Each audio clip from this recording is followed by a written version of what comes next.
This is McKenzie Lewis, a sprightly 10-year-old girl who loves to ride her bike. What are these doing? Up and down the American River Bike Trail alongside her dad. But it was just 1 year ago that the thing McKenzie loves so much almost took her life. There was a bush in the way. I tried to turn. My bike handle went into my stomach. McKenzie took a hard fall while riding her bike with friends. Like most kids, she didn't want to upset her parents, so she hid the accident from them for 3 days.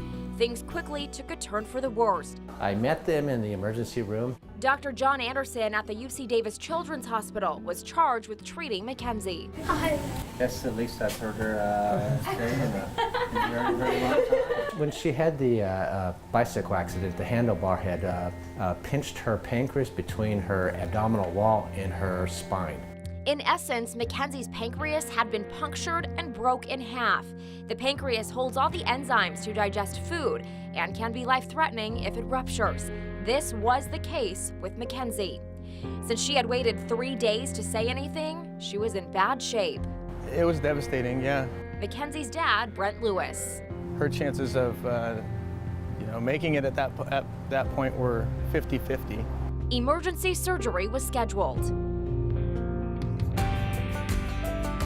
But even while in pain and fighting for her life, this witty young girl tried to negotiate her way out of surgery. She was bargaining with me about whether to have the surgery or not. And he kept saying, "You need the surgery." I'm like, what if I could let it heal? She called me into the room and wanted to meet with me separately. I kicked my mom and my aunt out of the room. She questioned me, yes. Wow! Despite her efforts, McKenzie did go through with the surgery. She would end up losing 80% of her pancreas and a portion of her intestine. She was in the hospital for about a month, but it was only a matter of time before she would face her next big fear: getting back on that bike. I think she needed to ride the bike again. She was afraid of it, and I wanted her to overcome that. And her first day back on the saddle This is very scary. felt very much like the first time ever. She was wobbly and nervous, kind of looking at the handlebars like they were horns on a bull or something. But like a true matador, she conquered her fear, one gear at a time. So my doctor said I was a champion because what could have killed me, I went back on. McKenzie still sees Dr. Anderson on a semi-regular basis, but he will be the first to admit I'm seeing her both for the medical follow-up and as a social follow-up.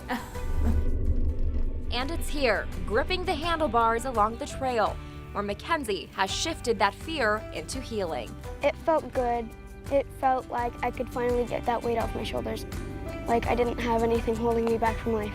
In Sacramento, Dina Kupfer, ABC 10 News.